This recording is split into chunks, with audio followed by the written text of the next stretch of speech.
এত মিষ্টি লাগছে দেখেছো? আমি জানতাম আমাদের ঘুরে রাখা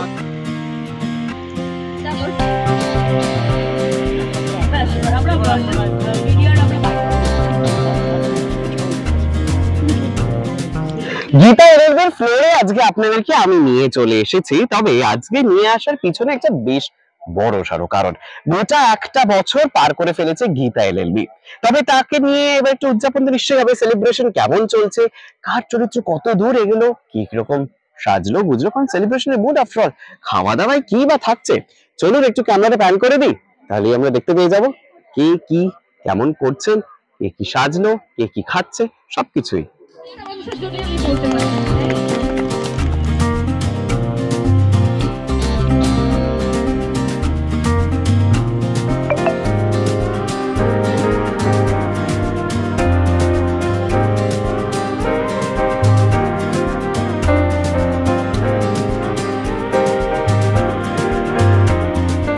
গীতা এলএলবির ফ্লোরে আজকে এই মুহূর্তে, বাট ইয়েস, যেহেতু একটা বছর পার করে গিয়েছে সেলিব্রেশন তুঙ্গে, এবং সঙ্গে ভাস্কর হয়েছে, খাওয়া দাওয়া হয়েছে। বয়স নিম্নমুখী, বয়স ঊর্ধ্বমুখী নেই। কি করে এত মেইনটেইন রাখো, কি খাও বলো তো? কথাটা জিজ্ঞেস করি, তোমাকে জিজ্ঞেস করি, তোমাকে দেখে মনে হয় নার্সারিতে পড়ো। হ্যাঁ, এটা একটু বেশি বাড়াবাড়ি হয়ে গেল। হ্যাঁ, আমি স্নেহাশিস দাকেও জিজ্ঞেস করি একই কথা, উনি আমাকে আজকেও বলেছেন তোমার তুমি কি করছো বলো তো। না, আপনি আমার ইন্সপিরেশন, আপনাকে দেখেও বোঝা যায় না বয়স। সো খাওয়া দাওয়া কি হয়েছে? হ্যাঁ, ডান, কমপ্লিট। গোটা একটা বছর কি কি মুহূর্ত, প্রথম যখন ফ্লোরে ঢুকলে কোন মুহূর্তটা ভীষণ ভাবে মনে পড়ে? এক মনে পড়ে যে আমি অনেকদিন পর, বছর তিনেক পর একটা পজিটিভ রোলে ফিরেছি লোকনাথের পর। এটা আমার কাছে একটা বিরাট প্রাপ্তি, because I was kind of frustrated. আমি কি কোনোদিন ফিরতে পারবো না পজিটিভ রোলে, এটা আমার মনে হতো। মাঝে মাঝে বাড়িতে আয়নার সামনে দাঁড়িয়ে ভাবতাম আমি মুখটাকে এতটাই নেগেটিভ যে লোকে দেখলে নেগেটিভ রোল অফার করে। তো সেটা কাটিয়ে উঠেছি আমি খানিকটা, thanks to Snehashis da. Second thing, আমি এখানে এসে অনেকদিন পর একগুচ্ছ নতুন আর্টিস্টকে দেখলাম যারা অসাধারণ অভিনেতা। সে গীতা হোক, সে আমাদের রাহুল হোক, বা আরো যারা নতুন মেয়েরা আছে, ছেলেরা আছে, তারা সবাই একগুচ্ছ নতুন ভালো আর্টিস্ট। এবং এদের সাথে কাজ করতে গেলে রীতিমতো অন মাই টোজ আমায় থাকতে হয়। আচ্ছা, মানে এরকম নয় যে ও নতুন ঠিক আছে, না। আরেকটা জিনিস যেটা, যে অন্য সিরিয়ালের সঙ্গে বলতে পারবো না, বাট স্নেহাশিসদার এখানে কাজ করতে গেলে না, ওইটা হয় না যে ও একটা সিন ঠিক আছে চলো হয়ে যাবে, না। আমাকে উনি একটা কথা বলেছিলেন প্রথম দিন, যে ভাস্কর, আমি সিরিয়ালের শ্যুটটা ওয়েব সিরিজের মতো করি, এবং সেটা আমি এখানে এসে দেখলাম তাই হয়। কিরকম একটু কি বলা যেতে পারে? কিরকম মানে ধরো প্রত্যেকটা অ্যাঙ্গেল এক্সপ্লোর করে শুটিং হয় এখানে। আচ্ছা, এমন নয় যে জাস্ট একটা আর্টিস্টকে ধরলাম, ক্লোজ বা ওয়েস করে ছেড়ে দিলাম বা মাস্টার নিলাম, তা কিন্তু না। আমাদের রীতিমতো তটস্থ থাকতে হয় যে আচ্ছা আমি এখানে কি করেছিলাম, আগের শটে কি ছিলাম, এটা মাথায় রাখতে হয় সবাইকে। বলিউডে কি পাড়ি দিচ্ছ আবার? বলিউডে তো কাজ করছি, সেটা তো স্নেহাশিসদার জন্যই, অ্যাডভোকেট অঞ্জলি অবস্থি। তো কলকাতায় বসে বলিউড পেয়ে গেলাম, আর কি চাই।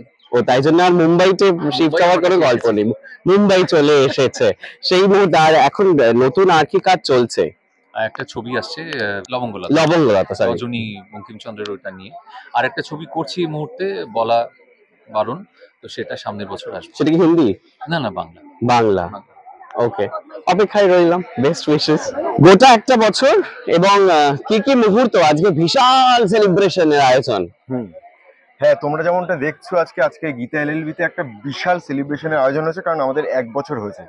আর আমাদের বলছি, আমি এইখানে নতুন সদস্য, তাও এরা আমাকে পুরো মানে পরিবারের সদস্যের মতো আমাকে মেনে নিয়েছে, তাই আমি আমাদের বলতে পারছি, এবং আমি সবার মাঝখানে আমিও যথেষ্ট আনন্দ পাচ্ছি আজকে। তাই সিন কি হয়েছে আজকে এখন অব্দি একটাও? না, আজকে আমার কোনো সিন ছিল না, আজকে আমি এখানে সেলিব্রেশন এসেছি। শুধু খাওয়া দাওয়া? হ্যাঁ, শুধু খাওয়া দাওয়া, কেক কাটিং, এই জন্য। সায়ন তো কিছু খাইই না, সেটা আমরা শুনেছি। না, আজকে আমি খেয়েছি। আমি আজকে 2 মাস পর আবার ভাত খেলাম দুপুরবেলা। হ্যাঁ, আচ্ছা, ওকে, বুঝলাম। বেশ, আমরা অপেক্ষায় থাকি। একটু কি নিজের ক্যারেক্টারটা সম্পর্কে হিন্ট দেওয়া যেতে পারে? আমি আমার ক্যারেক্টারটা হচ্ছে, এখানে তোমরা হয়তো অনেকে দেখেছো, অঙ্কিত, এবং সে কিন্তু প্রচন্ড রেসপেক্টফুল এবং প্রচন্ড ডেফিনিট, প্রচন্ড সৎ মানুষ। এবং সে এখানে ঢুকেছে, সে মেহেকের সাথে তার সম্বন্ধ এসেছিল, এবং আস্তে আস্তে কিন্তু সে মেহেককে ভালোবেসে ফেলেছে, এবং সে মেহেকের হয়ে লড়ছে কিছুর ক্ষেত্রে। গীতাকে অনেক রেসপেক্ট করে, কিন্তু আবার অন্যদিকে তার বাবা যে সে আবার একটা কেসের সাথে জড়িত হয়ে রয়েছে, সেটার জন্য সে পারিবারিক একটা দিক থেকেও ফাইট করছে। এবং দেখা যাক এরপর অনেকের মানে গল্পের অনেক রকম মোড় আসবে, সেটার জন্য তো তোমাদের দেখতে হবে গীতা এলএলবি। শুনেছিলাম, তারপর চলে আসতাম রোজ গাছালিতে সংলাপ বলতে বলতে। কিন্তু বিশ্বাস করুন, আমি সবাইকে বলছি, আমার কোনো গান নেই, কিছু নেই। যদি একটা শব্দে তোমাকে ডিফাইন করতে বলা হয় গীতা এলএলবি, তাহলে তুমি কিভাবে ডিফাইন করবে একটা শব্দে যা সবটা বুঝিয়ে দেয়? গীতা এলএলবির মূল জায়গাটা হচ্ছে যে আমাদের মধ্যে এখন মানে লড়াই করার ক্ষমতা ক্রমশ হারিয়ে ফেলছে, প্রতিবাদের ভাষা হারিয়ে ফেলছে প্রত্যেকটা ক্ষেত্রে। এটা মানে খুব সাধারণ ক্ষেত্রে, মানে এত ছোট ছোট ক্ষেত্র, ঘর বাহির আরো বাহির ভাষা হারিয়ে ফেলছে। সেখানে একটা গীতার মতো চরিত্র আসা এবং অদ্ভুতভাবে সেই চরিত্রটাকে প্রায় নিখুঁতভাবে আমি যেটা চেয়েছি ও চরিত্রায়ন করেছে। এটা মানে আমি যদি অন্তত 50 জন হিরোইনকে লঞ্চ করেছি তাদের মধ্যে ওকে আমি উপস্থাপিত রাখবো যে এতটাই ভালো কাজ করেছে, এখনো অব্দি এতটাই সিরিয়াসলি কাজ করছে। She is very serious. Kunal যদি অতটা সিরিয়াস হতো, ও একটু ছেলে মানুষ টাইপের, ও একটু রিলস বেশি, মজা করা বেশি, মানে যে ওয়ার্কশপের সুযোগটা ছিল ও যদি করতো আরো বেটার করতো। He is trying his best, কিন্তু লিমিটেশন থাকে। তো ও যেটা করেছে কি কন্টিনিউয়াসলি ও প্রসেসে থাকে আমার সাথে কন্টিনিউয়াসলি। মানে আমি এমন দিন পাইনি যে সকালে একটা ফোন পাওয়া যায় না। ওর সবসময় একটা খোঁজা কি করে বেস্ট দেবো, কোন অ্যাঙ্গেলে দাঁড়াবো, কিভাবে করবো, দাঁড়াটা কিভাবে কাঁদবো, সবটা জেনে জেনে ভীষণ ম্যাচিওর হয়ে গেছে। ও যদি এখন একটা অন্য চরিত্র পেয়ে যাও, করে দেবে, দারুণ করবে। কুনালের একটু ওয়ার্কশপ করতে হবে। এত মিষ্টি লাগছে দেখেছো? এত মিষ্টি করে লাগছে ওরে বাবা, ওরে বাবা, আমাদেরকে খুব ভালোবাসে প্রত্যেক দিন চিনে। গীতা এলএলবির সেটে দেখতেই পাচ্ছেন এলাহি আয়োজন, খাবার দাবার চলছে। তোমার কি খাওয়া হলো? সঙ্গে বাসন দিদি রয়েছে। বাসন কি খেলে তুমি? প্লেট ভর্তি খাবার, সেরকম দেখছি না খাওয়া হয়েছে। আমি অল্প অল্প খেয়েছি, অল্প চারটি ভাত খেয়েছি, আচ্ছা, একটু আলু ভাজা খেয়েছি, মাছের একটুখানি খেতে পারি না, ভালো লাগে কাটার জন্য খাই না, তাই একটু ছাড়িয়ে খেয়েছি। চাটনিটা বেশি করে খেয়েছি, চাটনি দিয়ে ভাত দিয়ে মেখে খেয়েছি, আর কিছু খাইনি। তো প্রিয় খাবার কি এখানে? এখানে তোমার প্রিয় খাবার হয়েছে কোনো এখানে? জানি না, দেখিনি, আমি যাই না, ওদিকে যাই না। ও আচ্ছা, শ্রেয়াশিস বললো আজ ভাজা কিচ্ছু খাবে না। আমি দেখছি, লক্ষ্য রেখেছি, আগে ধমকে দিয়েছে। আমি বললাম ঠিক আছে, খাবো না, আমি তো খাবো না। ও আগে ধমকে দিয়েছে আমাকে, আমি আর ওই পারে যাইনি। মানে পুরো মায়ের মতন একেবারে ধমকে রাখে পুরো ছেলে। হ্যাঁ। তো বড়দের একটা বছর পুরো কাটলো, এবং কি কি মুহূর্তে মনে পড়ে যার জন্য মনে হয় যে না, আজকে যদি ছুটি থাকে, আজকের দিনটা একটা গ্রেট বেশ? না, ছুটি থাকে ভালো লাগে, ঘর বসে একটু আরাম পাই, কিন্তু ছুটিটা থাকলে যেন বেশি ভালো লাগে। সেটা কেন, সেটাই প্রশ্ন। ওই যে এত লোকের সঙ্গে দেখা করা, এরা সবাই ভালোবাসে, এরা যত্ন করে, এরা খুব ভালোবাসে, খুব যত্ন করে, খুব দেখাশোনা করে, সেজন্য এদের জন্য ভালো লাগে। আমি নামার সঙ্গে সঙ্গে গাড়ি করে ধরে নিয়ে যায়, কোথায় বসাবো সে দেখে, কোথায় শোয়াবো সেটা দেখে, এগুলো ভালো লাগে। ব্যাপার, আজকে কি প্ল্যানিং রয়েছে? প্রচুর এলাহি আয়োজন। এলাহি আয়োজন এখনো চোখে পড়েনি, আমরা এখন ছাড়া পেয়েছি, খেতে যেতেই পারি। সিন হয়েছে সকাল থেকে? আমার সিন আছে। তাই? আচ্ছা, এক বছর তো হয়ে গেল, তো ফার্স্ট কোন ডায়লগটা ভীষণ ভাবে মনে পড়ে যে বকা খেয়েছিলে? বকা খেয়েছিলাম? কেউ বকা খেয়েছিলে কি? হ্যাঁ, খেয়েছিলাম একটা জিনিসের জন্য, ডায়লগের জন্য। ডায়লগ তো সব। আচ্ছা, আমরা একটু আগে দেখছিলাম খুব ইমোশনাল তুমি। আমি খুব মানে খুব ইমোশনাল, গীতা ততটাই স্ট্রং। দুটো ব্যালেন্স করা is very difficult for me. আচ্ছা, আমরা লাস্ট যেবার দেখা হয়েছিল, কথা হয়েছিল যে হলুদ শাড়ি এবং জিলেপি খাওয়াবে, সেটা কি এখনো খাইয়েছে? আজকে এক বছর হয়ে গেছে, আজকে তো ঠিক। এক বছর এবার শিওর নিয়ে আসবো। এটা প্রত্যেকবারই করে।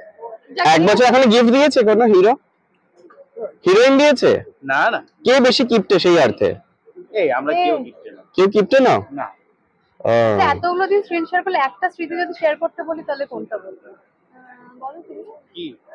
এগুলো মেমোরেবল। প্রত্যেকদিন মজা করি। খুব মজা করে। আর আমি রেগে যাই। হ্যাঁ। আচ্ছা, কার কাছে ইন্ডাস্ট্রির সব রকম গসিপস থাকে? সিরিয়ালে কোন সিরিয়ালে কোন সিরিয়ালে কি চলছে? একদম করি না, ওইটা আমরা একদম করি না। মানে না, খবর থাকে?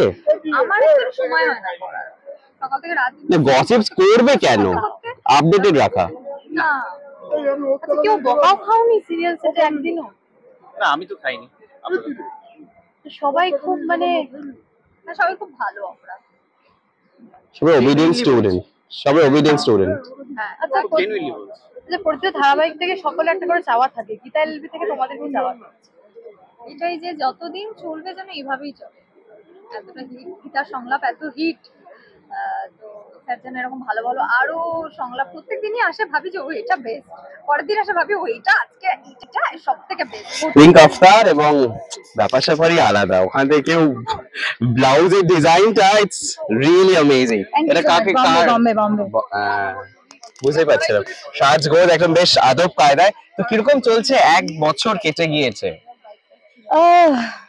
কিছু বলার নেই, মানে বলার যে একটা সীমিত জায়গা, সেটার জায়গা থেকে অনেক উপরে হাওয়ায় উঠছি। এত সুন্দর, এত খুশি আমি, কারণ হচ্ছে যে পুরো তোমরা সবাই রয়েছো, প্লাস পুরো স্টার জলসার টিম রয়েছে, আমাদের ব্লুজের পুরো টিম রয়েছে, টেকনিশিয়ানস, আমাদের আর্টিস্টরা, দাদা, কারণ দাদার দেখা আমরা পাই না, এখানে পেয়েছি, এটা আমাদের জন্য অনেক বড় পাওনা। তো সবাই মিলে জাস্ট ওয়াও। তার মধ্যে শুধু 1 বছর গীতা এলএলবি না, গীতা এলএলবি হচ্ছে আমার বেবি।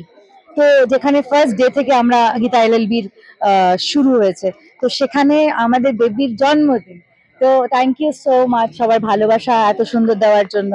1 বছরে যতগুলো সপ্তাহ গীতা এলএলবি কাটিয়েছে, সেই সপ্তাহে বেশিরভাগ সপ্তাহগুলোতে গীতা এলএলবি নাম্বার 1 পজিশনে ছিল, সেটা আরো বড় পাওয়া। তো এভাবে তার মধ্যে সবাই যখনই বেরোয় তখন মেঘনা হালদার হিসেবে নয়, মানে এই তুমি গীতা এলএলবিতে আছো না, মানে এইটা আমার ভালো লাগে যে আমি মেঘনা হালদার হিসেবে নয়, আমি গীতা এলএলবির রাকা হিসেবে সব জায়গায় পপুলার। রাকা আরো কত বদমাইশি করবে? আমি বদমাইশি খুব একটা করি না, আমার একটাই, মানে আমি সবাইকে তাই বলছি যে আমার একটাই কথা, সেটা হচ্ছে আমি এবাড়ির ছোট বউ, আমি এবাড়ির ভালো চাই, আর কিচ্ছু আমার লাইফে চাওয়া পাওয়া নেই। তো বুঝতে পারছে না সেটা, না সেটাই তো আমি বলছি যে গীতা সেটা বুঝতে পারছে না, সেটা আমার হাজবেন্ড বুঝতে পারছে না, প্রলয়জি, আমি আমি আমার আমার আমার শাশুড়ি মা সেটা বুঝতে পারছে না। তো গীতার তালে তাল মিলিয়ে যাচ্ছে, সে প্রচুর সবার জন্য লড়ে যাচ্ছে, কেন দরকার? সে গীতা আমাদের বাড়ির বউ, সে যাতে ভালো থাকুক, আমরা যাতে সবাই ভালো থাকি, কোনো টেনশন। আমার এত পয়সা, এরপরে লড়ে এ করে সে করে কি লাভ? তার মধ্যে মেহেককে ভুলভাল বোঝাচ্ছে, দাদার কথা শুনছে না, দাদা যেটা বারণ করতো সেটা শুনছে না। আমরা তো ওকে অ্যাকসেপ্ট করে নিয়েছিলাম, কিন্তু সে তো অ্যাকসেপ্ট করার পাত্রী নয়, সে কিছুই মানে বুঝতে পারছে না। সে একটাই কথা যে কোর্টের মধ্যে মুখ চলে, কোর্টের বাইরে হাত, এটা বললে তো শুধু হবে না ভাই। তুমি বিয়ে করেছো, ঠিক আছে, আমরা মেনে নিয়েছি, অনেক প্রবলেম ছিল, মেনে নিয়েছি, এবারে সংসার করো, বাচ্চা টাচ্চা করো, ভালোভাবে আমরা কাটাই লাইফটা, এইটুকুনি চাই। এটা যদি আমার ভুল বলা হয় তাহলে কিছু করার নেই, তাহলে যদি আমি নেগেটিভ তাহলে কিছু করার নেই। আমি আমার কথাই বলবো যে আমি আমার কথা চিন্তা করে বলছি না, আমি আমার ফ্যামিলির কথা চিন্তা করে বলছি, আর আমি ফ্যামিলির জন্য যদি এরকমই লড়তে হয় আমি লড়বো।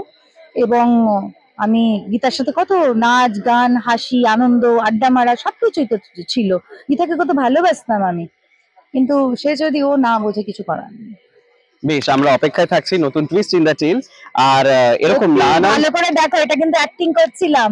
যাই হোক না কেন, গীতার যত টুইস্ট হচ্ছে আমাদের সবার খুব ভালো লাগছে, গীতা যা করছে আমাদের সবার খুব ভালো লাগছে, আপনাদের সবার ভালো তো লাগছেই। আরো অনেক রকমের স্টোরি টার্ন নেবে, অনেক জায়গায় অনেক মোড় আসবে, স্টোরিতে আপ অ্যান্ড ডাউন প্রচুর আসবে, আমাদের ফ্যামিলিতে, আমাদের কিছুতে, সেটা হয়তো আমরাও জানি না।